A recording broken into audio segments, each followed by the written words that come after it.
জীবন থেকে একটা জিনিস শিখতে পারলাম, চাইলেও সবার আপন হওয়া যায় না। ঠিক ততটাই আঁধারে হারিয়ে যাব যতটা আঁধারে হারালে কেউ আর সন্ধান পাবে না।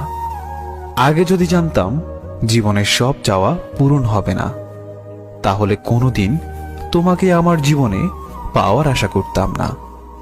আমার নীরবতায় যদি তুমি অস্থিরতা অনুভব না করো, তাহলে তুমি আমায় এই সেই বুড়ি আমার নবীজির জন্য রাস্তায় কাটা দিছিল পথে। এই জায়গাগুলো পাথর আর পাথর বিছানো। এই যে বুড়ির কবর, এটা কি বুড়ির কবর? এই সেই বুড়ির কবর বাঁধানো আছে, দেখো গাইস। এই যে এই একটা কবর, এটাও কবর দাদু। বুড়ির ফ্যামিলি 200 জনের এই যে কবরস্থান সাহাবীদের। এই দেখো, এই সেই বুড়ির খবর। এই যে 1971 সনের 5/3/1971 এই সে দেখো গাইস।